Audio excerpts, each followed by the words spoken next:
Hey, what is up, everybody? It's Odin here, signaling to you the end of the weekend, the end of the week, as I make another Sunday evening video, as we draw nearer to one more sleep and then back to work on Monday morning. But it's still technically the weekend, and so we are still technically enjoying our weekend. Hoping your weekend was pure awesome. Mine was pretty good. If you haven't noticed, I did do away with the stash. I am once again exposing my upper lip to the world. I missed it. I was never ashamed of it. It's just I thought a mustache would look cool, but I'm like, I like seeing my full face. It's been a while, so. And shortly after I shaved it, it just happened to be on. I was watching Quigley Down Under with Tom Selleck, and I went, he looks so good with that mustache. Like, I wish I had mine back. That's how it goes. Easily remedied. I just have to stop shaving my upper lip, and it comes back, amazingly enough. It just takes a little time. But no, I'll be clean shaven for a little bit. Who knows how long. I always switch it up. I can't keep the same facial hair for very long before I get bored and want to try something different. So, anyway, all that aside, yeah, it's been a good weekend. We'll talk about that a bit more. Wanted to quickly showcase this, what is going to be, what has always been, the black and white cover. So anyone who backed a tier that had a black and white version, this is the cover you are going to get. It was actually drawn before I did the one that ended up being the color cover. But I don't think it got enough highlighting, so I'm highlighting it now to say, I always loved this image, and it's one of my favorites that I've ever drawn for Unconditional Shove. So I just wanted to highlight it and let everyone know that, yes, if you back a color version, you get a very different cover, and if you back the black and white version, an exclusive black and white cover. And when we do a second print, that'll probably have its own cover as well. So covers are fun to draw, that's for sure. So just wanted to highlight it. I also really liked the lettering, especially on Shove down there. Some of my favorite lettering I've done. And then highlight this real quick. This was drawn on JBot stream and on Matt Barr stream. So started on JBot stream, finished on Matt Barr's stream, as I met a new friend, Chad Townsend, who's got a really cool comic coming out soon called The Black Phantom, which impressed the hell out of me that name was even available for trademark. He says he's got a trademark. I'm like, hopefully that's all good, because it seems like such a obvious name. It's so cool. So The Black Phantom, and then his nemesis, one of his nemesis, the Horned Toad. And it was really fun to draw. Very cool character, so keep your eyes peeled. Be on the lookout for when that campaign actually launches. I don't think he has signups or anything yet, so that'll be happening soon. But a lot of fun to draw. And if you follow me on the social medias, you've seen it. And you've probably seen this one too. And today I'm gonna make myself, it's been a bit, a Boilermaker, which I don't like using like whiskey I actually really like for Boilermakers, but it's just been a while. So I got the Tin Cup, which is my new favorite whiskey right now. From Colorado Distillery, Tin Cup. But you do a shot of whiskey, and then I drink what I normally drink beer-wise, pub beer. This is 10 Barrel Brewing Company, which is here in Washington. A very good lager. It's much better than Bud Light. We'll just say that. I don't need to talk about that too much, but it's better than Bud Light, which isn't saying much, but it's way, way better than Bud Light. And that is how I make my Boilermakers.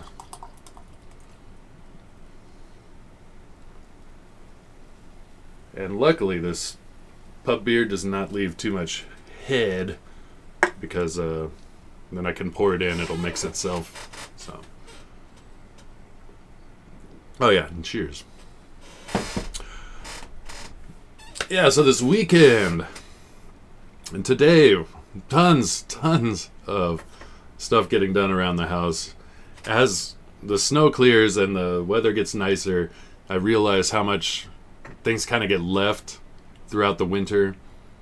So I've talked about it on videos many times. I have these giant ponderosa pines all around my property, and they shed nonstop.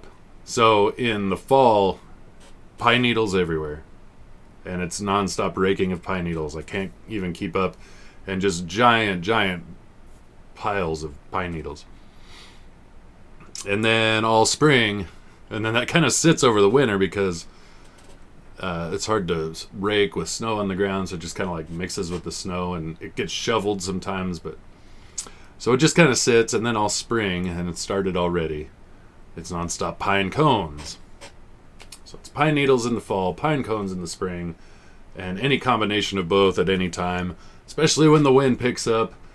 Sometimes I'll just spend an entire weekend raking like mad, and then we'll get a really good wind, and it'll look like I did nothing.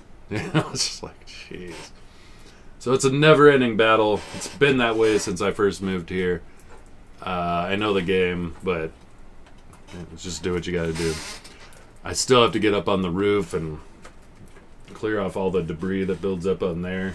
Which, again, one good wind, and it looks like I didn't do anything. It's like, yeah, whatever. But I wanted to get more done yesterday. Because yesterday was the nicest day we've had this year. Temperature-wise, the sun was out. It was beautiful. Beautiful spring day. Just cool enough that... Just warm enough you want to be outside no matter what. And just cool enough that you can work as hard as you want. And you won't feel sweaty. And yeah, it was perfect.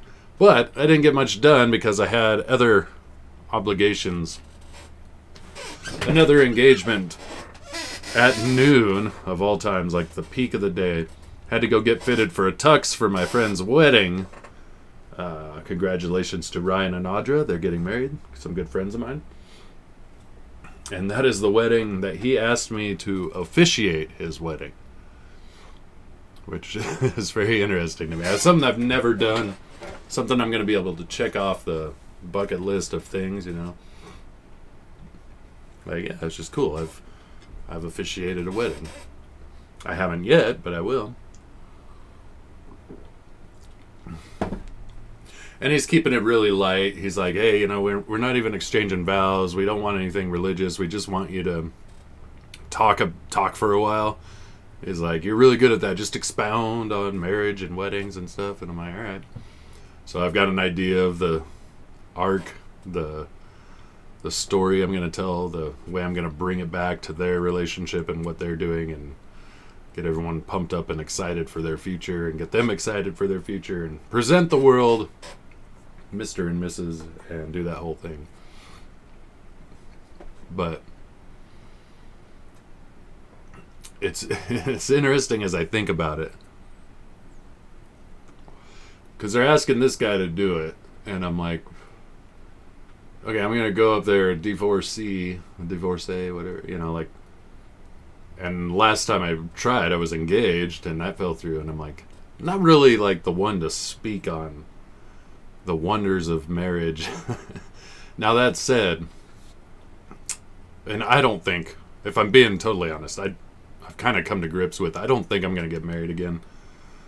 You know, I don't know. There's no river long enough doesn't contain a bend, right? But I don't project that I'm going to get married ever again. It could happen, but you know, shake the magic 8 ball. It says seems unlikely, or whatever I can't remember what the 8 ball would say. Anyway, unlikely to happen. That's what we're saying. But I know I feel it, and I think everybody, until they have it, feels it. Most everybody. Some people are very asexual, relational. You know, they're like just solo people. You know, and it's like certainly nothing wrong with that. But the height, and this is something I'm going to talk about in my little spiel, my little speech. The height of human relationship is that. where you coexist. You don't only coexist, you intermingle and intertwine every aspect almost. And you do maintain a real semblance of, your own individual sovereignty. But you do entangle everything you do, even those things that involve your individual sovereignty, because they are under one roof, under one game plan. And one of the most tragically beautiful things is when a couple's been married for, the majority of their life, and they enter the twilight of their life, and inevitably one of them passes away, that the other one doesn't last very long afterwards, typically. That's not always the case, and no one should feel bad if they live 20 years after their partner passes away, like it wasn't a close relationship. But that is quite common that is the case. And like I said, it's like tragically beautiful, because it's like this powerful expression of that most sacred and sometimes, I don't know if say unattainable, but like in this day and age, it's getting harder and harder to see people enter that twilight phase, married to the same person and going through, 20, 30, 40, 50 sometimes years together with their lives so intertwined and entangled. So that when you're a young person, and again, not everyone, and sometimes you go, maybe not now, but in the back of your head, you kind of have this thought, like, I hope someday I find that. And then when you think you did, when you think you found it, you hold on with both hands, you get down on one knee if you're a man, you throw a ring on it, you make commitment, because you say, I think I found it. I don't want to not have you in my life. And it is a very beautiful thing. Like I said, I don't think I'll ever be there again, but it is. And then if you can stand the test of time, because it's hard, there's no doubt about it, to last that long, so intertwined with one other person, is not only a credit to your love for each other, but your willingness to sacrifice for another person, because that is a very key element. I always say, like, actually, I'll never forget this. It was way back in the MySpace days. We'll go way back in time. MySpace days. But there was a band, a pretty famous band. I can't remember which band it was. But they just posted this question to all of their fans, Describe love. And I didn't say anything more than just one word. All I said was sacrifice. I said sacrifice and hit enter. And walked away, didn't think much about it. Now, they reached out to me personally, and they said, your one-word response was the most profound thing any of us in this band read. We had people writing novels, basically, trying to explain it. And you just saying this one word, sacrifice, just kind of blew our minds. And I was like, that's interesting. And now I know one of the biggest reasons why a relationship fails is lack of sacrifice on one or both parties. And that is the ultimate, because whatever you're willing to sacrifice, you think about, like, would I take a bullet for somebody? That means you love them. That's ultimate sacrifice. But even on the day-to-day, if you have a general love for humanity, what are you doing to show that, Do you actually love humanity? Why? And if you don't, why not? We all share it. We all live here. Maybe we should all reassess our overall feelings about humanity as a whole. Because certainly we can get cynical. Lord knows I do. About humanity as a whole. But on the day-to-day, as you run into people, as you have interactions, that's where you find out. So, talk about one little interaction. It was just funny. It has nothing to do with a love for humanity, but it was, I don't know, it was just a moment to to do something nice for someone. But a little young man, I'd say probably 4 or 5. So after we got fitted for our tuxes, then everybody's like, let's go get some food. You know, it was lunchtime. And then had some food and drinks and hung out at Tomato Street. It's a nice place, or, you know, I like it. It's an Italian restaurant. Fun environment, good food. But anyway, right as we got there, I'm like, hey, I got to go use the restroom. And I walk over to the restroom, says gentleman on it, you know, but there's this lady just waiting outside. And I'm like, oh, excuse me. You know, and I start to walk in, and then this little kid opens the door, and he's like, Mom, all the bathrooms are taken. I can't go, you know. And she's like, oh, well, just wait, you know. And so I'm thinking, should I just stand out here and wait? And I'm like, no, he's a little kid. Maybe he doesn't know what's going on, which was the case. So I walk in, and this little kid goes, they're all taken. The bathroom's taken. And I see there's 2 urinals right there. Not taken. One adult size, one kid size.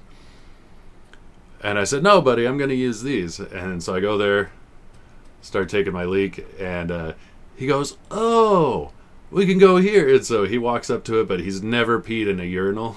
So I was able to, you know, coach along this kid in this rite of passage moment. Because he walked up, he's like, this is terrifying. I was dying. I'm like, you got it, buddy. You're doing fine. Just like pee into it like it was peeing into the toilet. You're doing fine. Because all he saw was the toilet, you know, with the door closed and someone in there taking a dump or something. And I'm like, we're men. We can just pee in these things, you know. But he'd never done it before. He's like, this is terrifying. And I'm like, you did great, bud, you know. And like, walked him outside and kind of told his mom, you know. But then later I go and sit down for my meal, and this kid walks up to me and he's like, hey, were you the man in the bathroom who helped me go pee? He's like, thank you, you know. It was like, he was like 4 or 5. It was one of the cutest, funniest things. So anyway, whoever that random kid is, you know, I was there for you. We all have to do it. Our first time peeing in a urinal. It's terrifying, as he said. Now that's an easy one, because, you know, little kids, you want to help them out, coach them along in the fine art of peeing in urinals. But you know, little things, whatever, letting somebody pass, acknowledging people as you pass them, and you know, I think that was one thing. My previous ex, she was really good about that. She really acknowledged other people's humanity. And I've always been that type too, but I got really jaded over it because I would walk down the street and I would say hello to somebody and just get no response, and how much that would piss me off. I'm like, hello there, you know, or hi. And they just keep walking like, what? You're not even going to acknowledge that I said hello to you? What the fuck's wrong with you? And so it really pissed me off, and then I'm like, yeah, but you can't get jaded by that. You got to be the one who's like above all that. Like, sure, they may be shitty buttheads, but it doesn't mean you need to become one.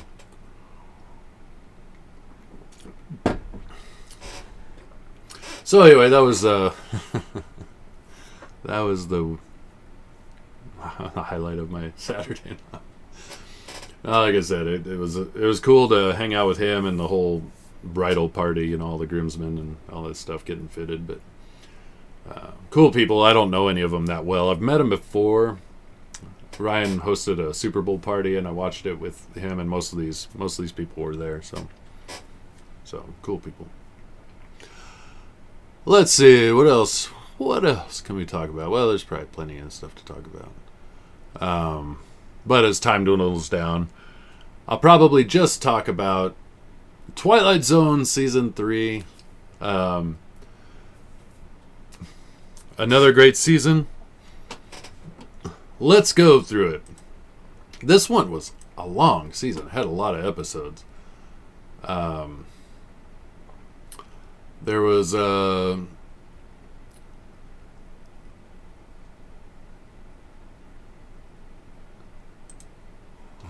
let's go to these episodes. There's a lot of episodes. Not all of them that great. There was some stinkers, but All in all, a good season. There was a lot of really good Serling written episodes. Now, I think one of the best writers for Twilight Zone has been Richard Matheson. Some of the very best episodes have been Richard Matheson. He's an excellent writer. Writes on a lot of shows. Universally respected and known, as is Rod Serling. But I think this season was the season of Rod Serling. He really killed it. So episode 1 was pretty good, but the episode 2 is called The Arrival. It's one of my favorites. It's where a plane lands and there's no passengers, all the crew is missing, and they can't figure out why, and they bring in this guy who's basically, his job is to solve these riddles about air flight. And he's always solved the riddle, and by the end he's like, this is a mass hallucination. That's what I figured out. And then really good twist after that too, which I enjoyed, but I'm not going to tell you. The Shelter is one of my favorite episodes. This one is one of the ones that really highlights mob mentality, especially in the face of fear, in the face of imminent danger. So there's a guy who's respected by all his peers and neighbors, and they're having a birthday party for him, and you can tell he's very highly thought of and respected. And they're all joking about how he spends all his time building this bomb shelter. And like, we hear you in the middle of the night pounding away on your bomb shelter, and he's like, whatever. Well, anyway, then next thing you know, there's an imminent attack, and everybody freaks out, and he says, you best get to your bomb shelters. This one's been spoofed. Simpsons has spoofed almost all the best Twilight Zone episodes, and this one was one of them, where Ned Flanders has a bomb shelter, and everyone else, he says, shouldn't you be in your shelterinis? And Mo goes, we ain't got shelterinis. So anyway, he goes down to the bomb shelter, and everyone's panicked, but like the entire neighborhood is like, let us into your bomb shelter. We've got nowhere. We're all going to die. And he's like, there's no room, and there's not rations for all you other people. I'm sorry. I really am, But they just go apeshit, and they're like, why does he get to live and we have to die? And they just lose all semblance of civilized thought and break into his bomb shelter just to get a report on the radio that the imminent danger is past, nothing to worry about. And then they all try to like go back to normal, like, hey, we'll have a block party and everyone is invited and we'll have fun. And the guy's like, you think we can just go back to normal now? After you scared the shit out of my wife and kids and broke into my bomb shelter and acted like maniacs. Yeah. Excellent episode.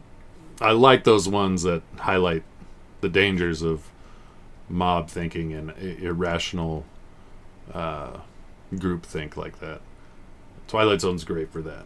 It's really done a few episodes that were just perfect for that.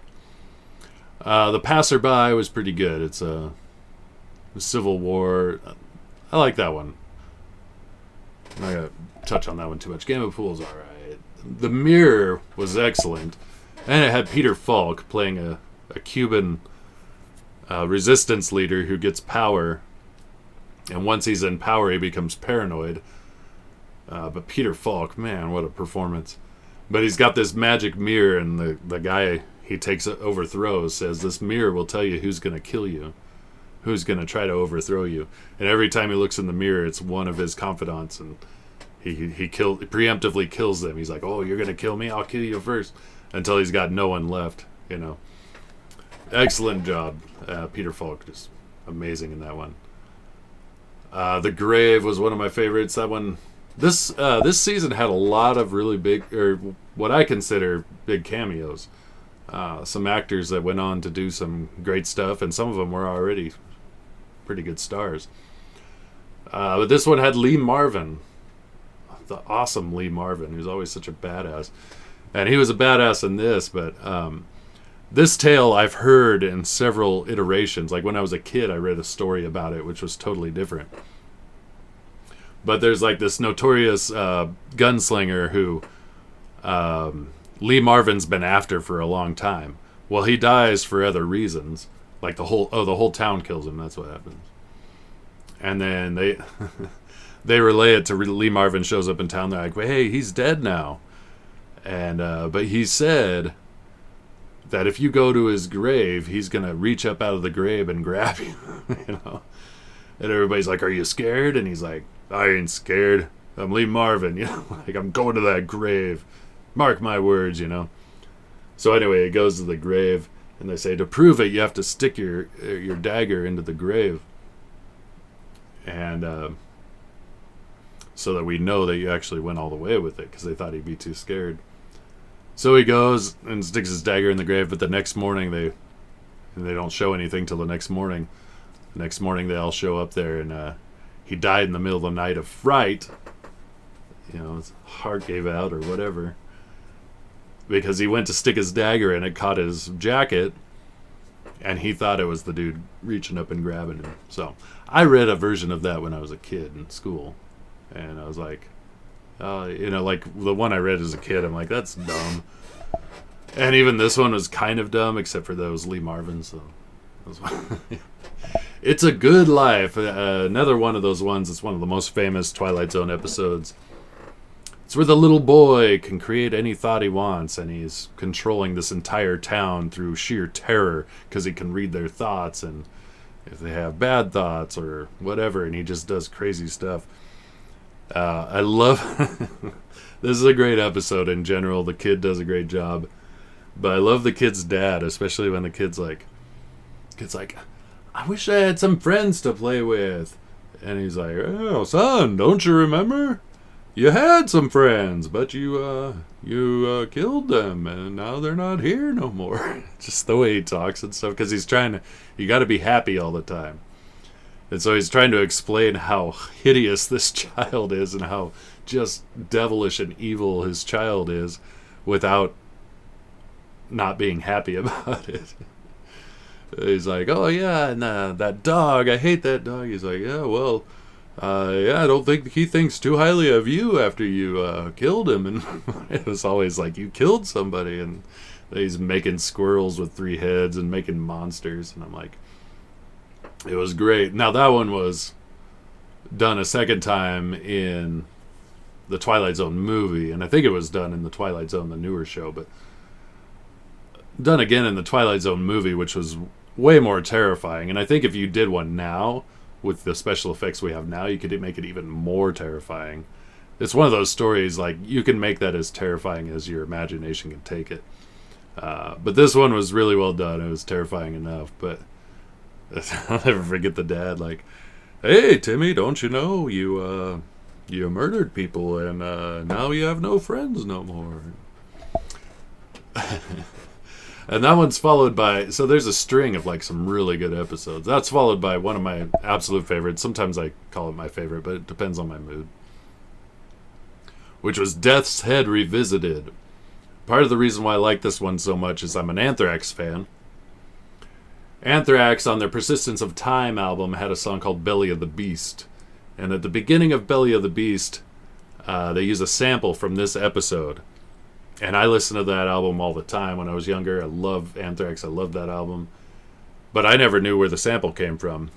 And then I'm just watching Twilight Zone, and all of a sudden I hear it, and I'm like, I know that! Which is always great when you like hear the sample on an album, on a music album, and then you find the source eventually, like just randomly. You're like, I know that. Like by heart, I've listened to that so much. But that's one where this former Nazi concentration camp captain revisits so he went on the lam, after the war, and then people turned on the Nazi ideals in Germany, so he returns back to where the concentration camp was.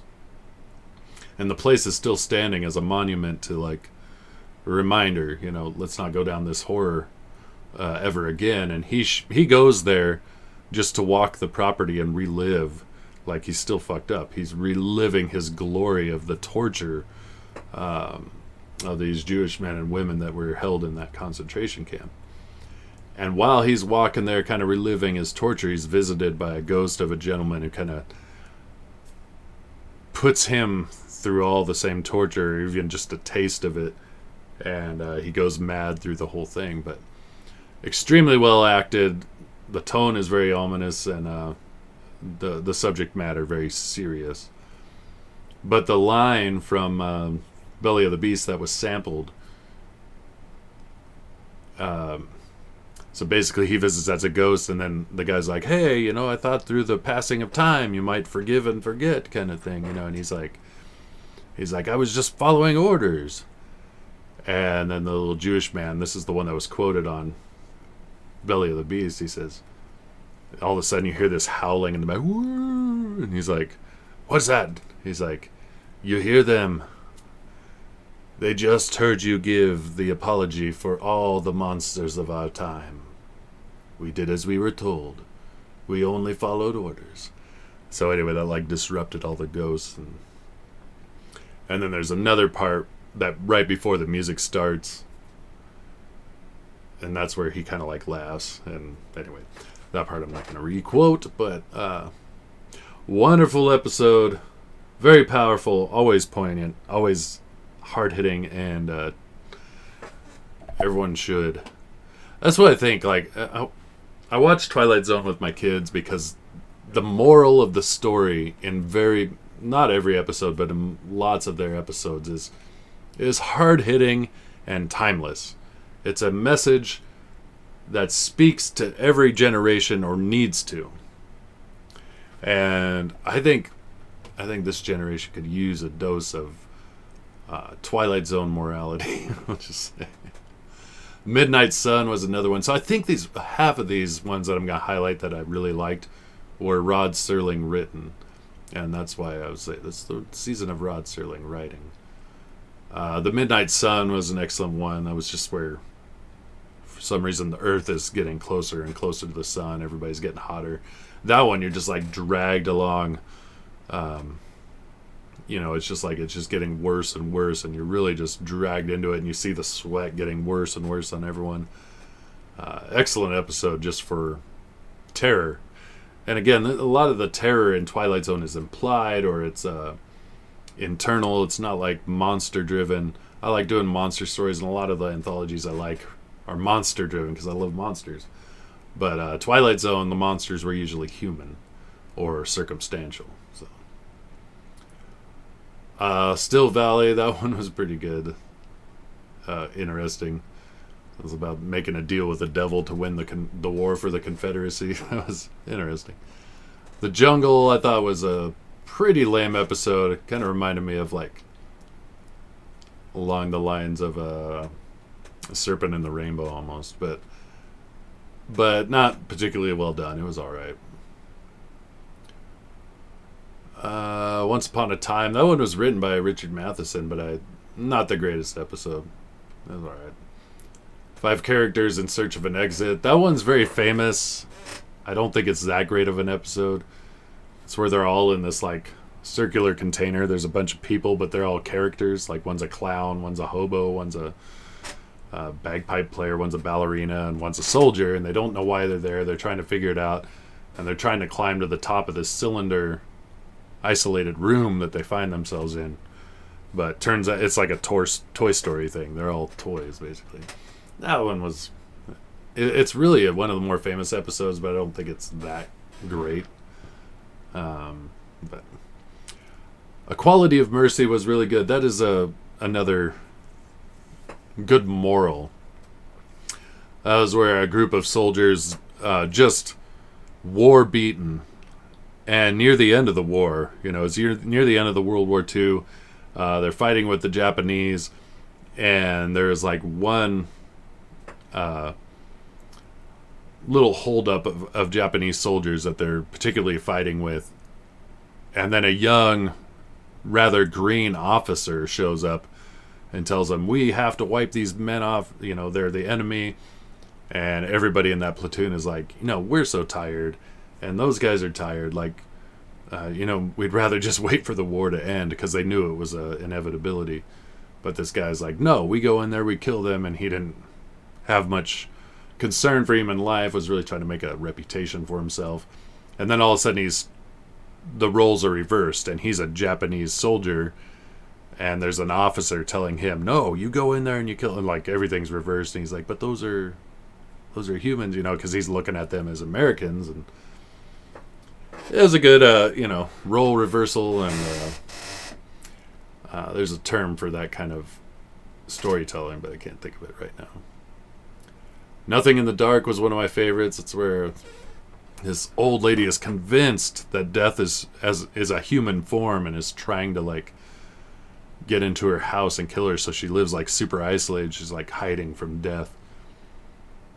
And she brings this young man into her house because he's been shot. And she's like really reluctant. She's like, no, he's going to get me. And he's like, no, you have to help me. And goes through all that just to find out he was death and he tricked her. But he was like, look, it's not as scary as you think, So that was pretty good. I did like that one. One more pallbearer. Not a bad one. Not the greatest. Dead Man's Shoes. Meh. Not the greatest. The Hunt was cute. Like, good story. But, Showdown with Rance McGrew. That one pokes fun at Westerns and how the tough guy is just an actor and not so tough. And a good point, but not the greatest. Kick the Can.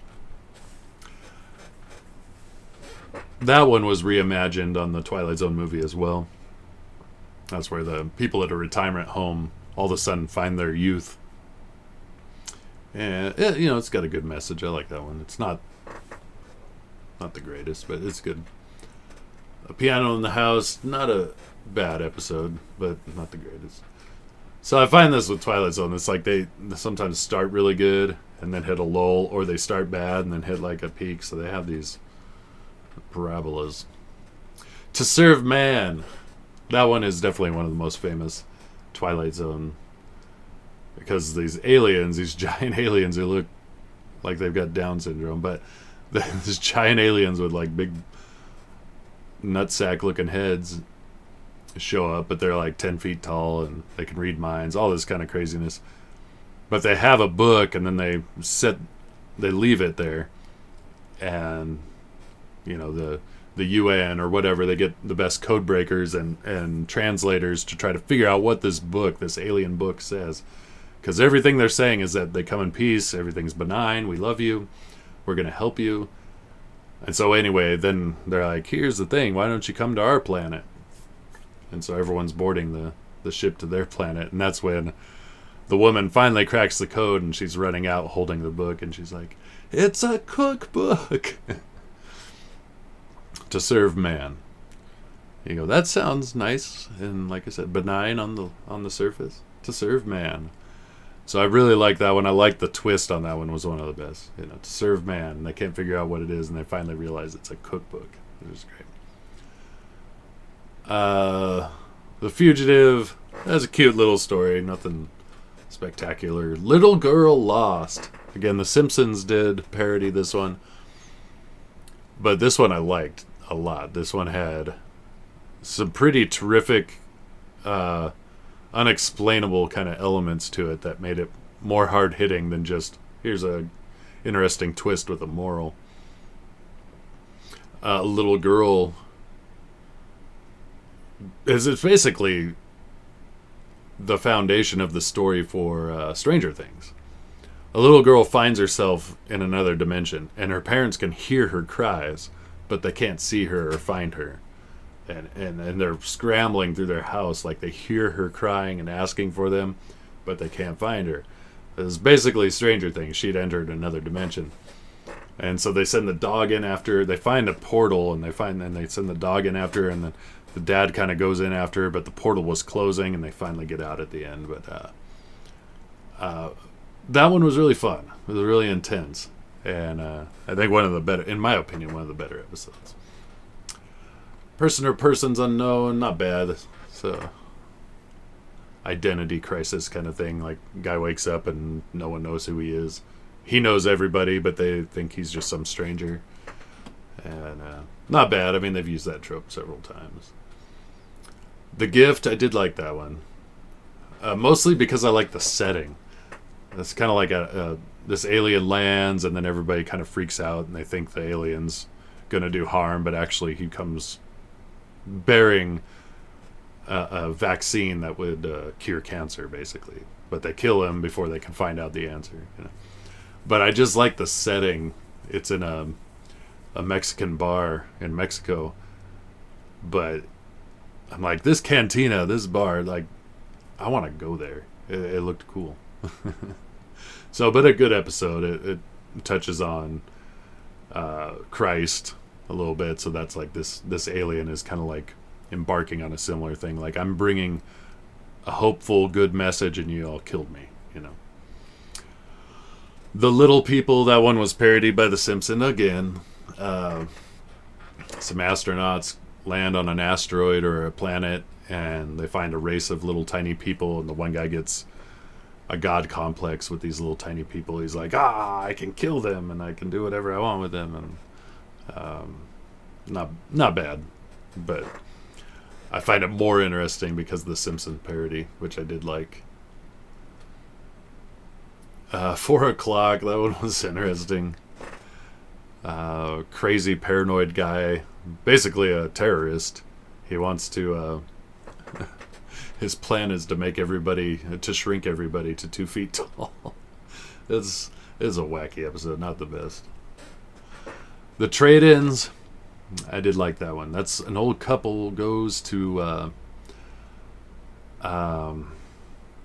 there's a new technology or company that you can take your personality and put it into a younger body, and so you can extend your life with these younger versions of yourself.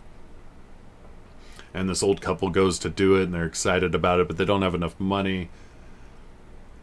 And then they decide, oh, well, maybe one of us could do it because, you know, and they're like, we'll have a husband do it because you can work and raise enough money, then you can pay for your wife.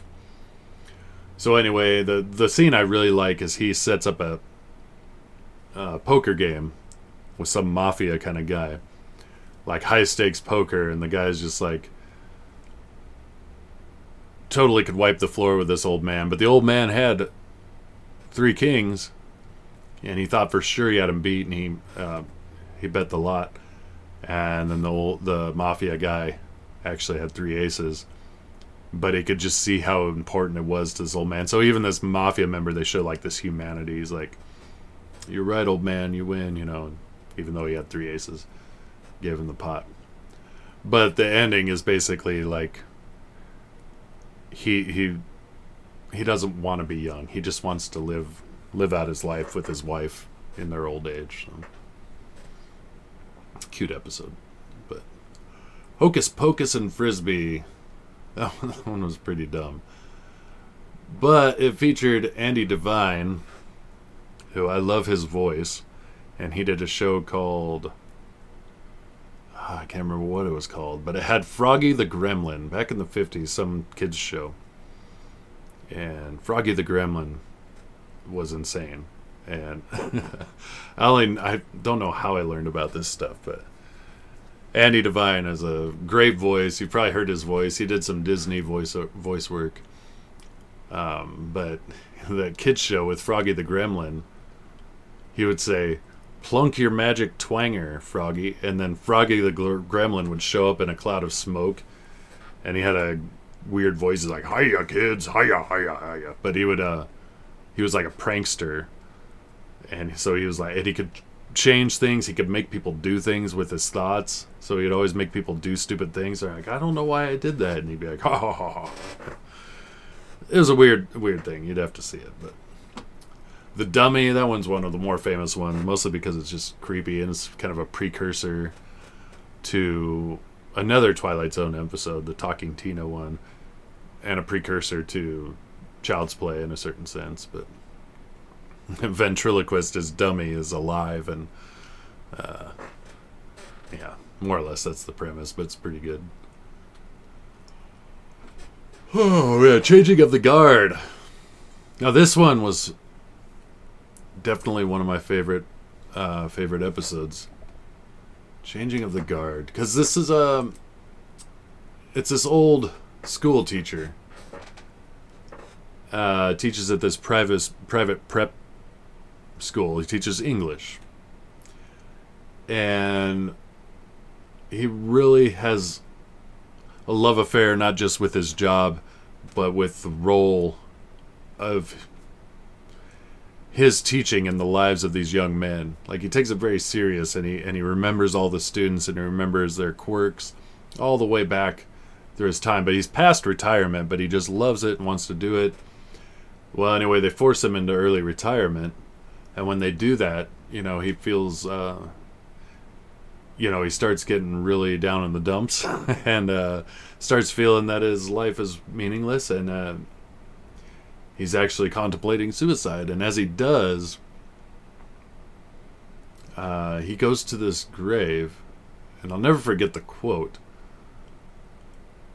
The quote was, so he goes to this guy's grave, and there's a quote on the headstone, and it's another English professor or something of repute, and he was like, at his gravesite for whatever reason before he's going to kill himself.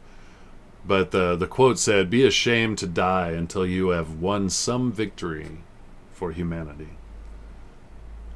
I really like that quote. Be ashamed to die until you have won some victory for humanity. I really like that quote. But anyway, he reads that, and then he's mopey. So he's like, "I am ashamed.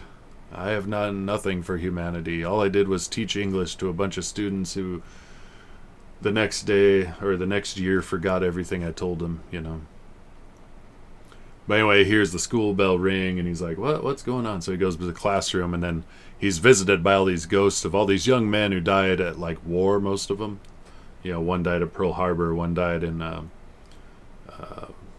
World War II, in in foreign lands, or one guy died from radiation from doing scientific work and developed leukemia from radiation.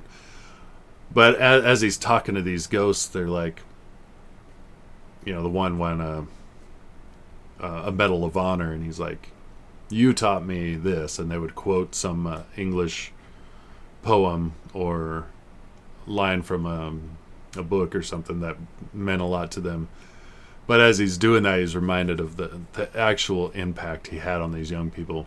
And you could see it throughout the episode. He was missing the whole point that, he was just an English teacher, an English professor, but he really cared about his students.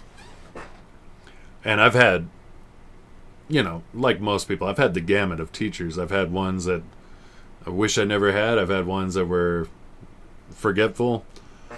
I've had ones that really impacted my life to this day. And one of which was Mr. Helbert. He was a math teacher in my freshman year. Really cool guy, and the biggest impact was that he showed he cared. That's one of the bigger things. But also, he gave me my first commissioned artwork. He had a swim team, and he wanted a logo designed, and he asked me. And he kind of pulled me aside. He's like, "This isn't some little thing, I'm paying you money. I want you to take it serious, And he was very happy with what I did. But I guess that wasn't my first that was my first commission thing, for an adult, I guess. But because I remember in middle school, I used to draw on St. Patrick's Day. I would take a green marker, and I would draw a leprechaun on your hand or something like that. And I did that for 50 cents. So all these people would come up and give me 50 cents. I would draw something in green on their hand for St. Patty's Day. That was my first commissioned work. But this was the first legitimate thing and he kind of reminded me that. He's like, "No, I'm actually giving you money," and it wasn't a ton, but at the time it seemed like a lot. It was $60 or something like that. Anyway, he was a great one. But the most powerful teacher mentor kind of relationship I ever had was Brian Murphy, or Murph as we all called him. I went to this alternative high school where all the all the fuck ups go. All the fuck ups and single moms. And Murph, I don't know if you see this or wherever you're at, you were huge.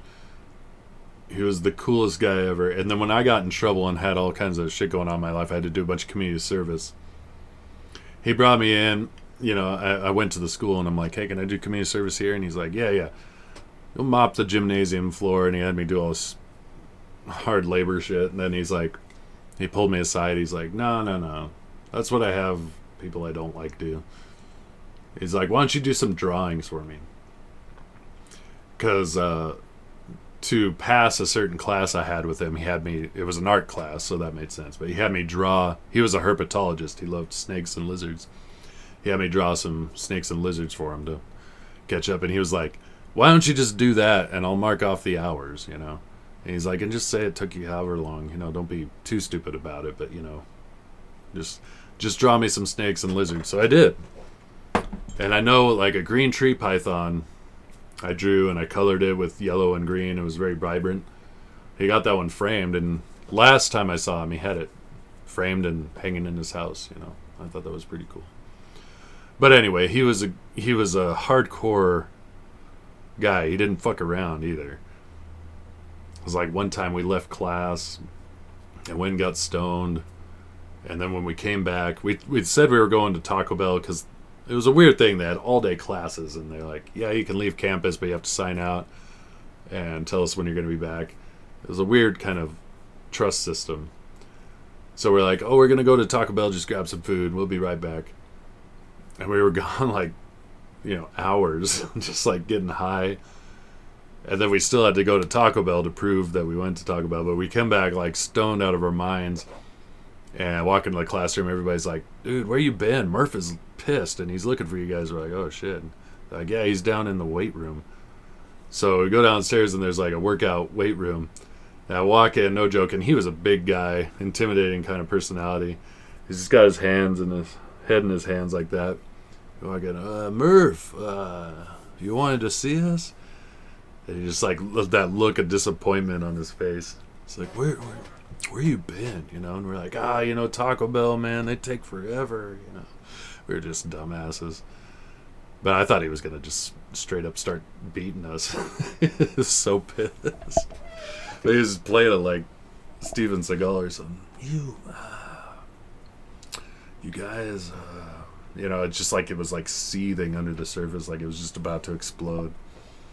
Anyway, great guy, and I appreciated him so much. He was the best. So anyway, as I think about that episode, I think about the teachers that made an impact. I've had teachers make an impact for the opposite. Like, first grade, I had a teacher named Miss Fay,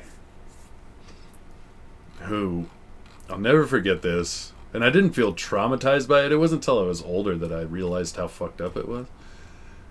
But she, like, if I did something wrong, and she did this a couple times, if I did something wrong on an assignment, she would, like, hold it up to the entire class and be like, look at this.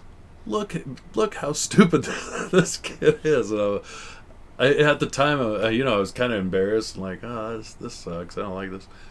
But I never thought of how actual ridiculous that was.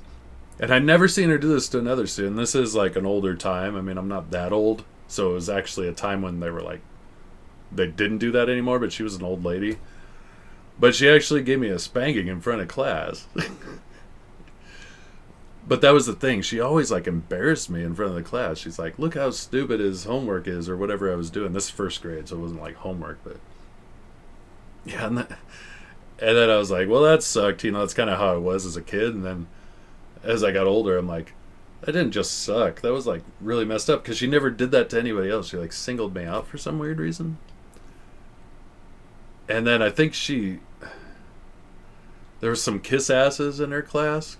Yes, I remember I was driving, you know, again, this is like first grade. I was 6, maybe. I remember driving, and we drove by her house because I saw her. I'm like, oh, that's my teacher, Miss Faye, that bitch.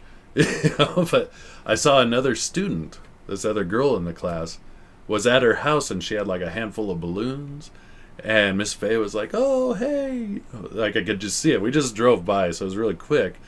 But I saw this girl who's in my class, like, bringing balloons to the teacher, this old bitch.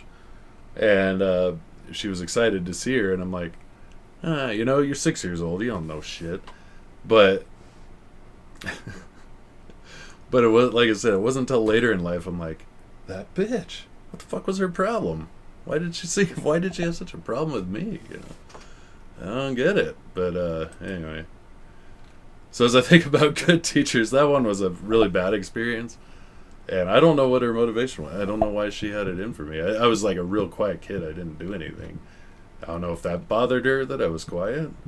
Because I was like, you know, really quiet. Like really shy, really quiet.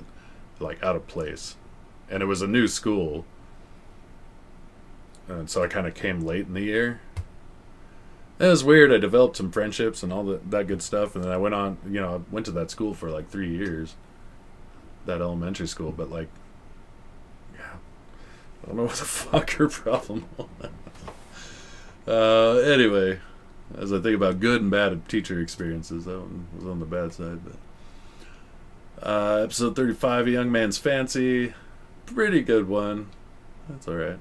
I Sing the Body Electric. Not bad. I love the title. I've heard that so many places, and I'm like, that episode, I think that one was written by Richard Matheson as well. Oh no, that was written by Ray Bradbury. That was Ray Bradbury. And that one was really touching. And that makes sense. It was Bradbury. It's a lot about human-android relationships and kind of like love the robot kind of thing. So, but it was actually really well done. And then Cavender is Coming. That one had Carol Burnett, but the episode itself not the greatest. The whimsical ones that are cute and whimsical, I don't like as much. I like the darker ones or the ones with a really intense message. But the message in Cavender is Coming is not bad. But it's where her guardian angel is sent to like help her in life, and so he basically gives her a blank check almost, and like, oh, now you're high society. You can do. They've done this trope before, where it's like, hey, living a simple, happy life is more important than having money and all the high society shit. So it's a good lesson. And that's how it ended. Oh, 37 episodes. Got through them all. About to start on season 4, and then we got season 5. So only 5 seasons, and then we'll be done. But anyway, that makes for a long video of talking. So we'll end it there. As I go through these Twilight Zone episodes, this is what makes these videos way longer. So if you make it to the end and you've watched all my rambling about Twilight Zone, good on you. I hope you know, even if you just checked out the beginning and whatever, I appreciate it. I appreciate anybody who stops by, checks out my videos, and you know, if you've got anything you want to say, drop a line. I love interacting with people for the most part. So yeah, until next time, I hope the rest of your weekend's awesome, or if you see this during the week, I hope your week is pure awesome. And we will see you later. Take care, everybody. It's Odin. Bye.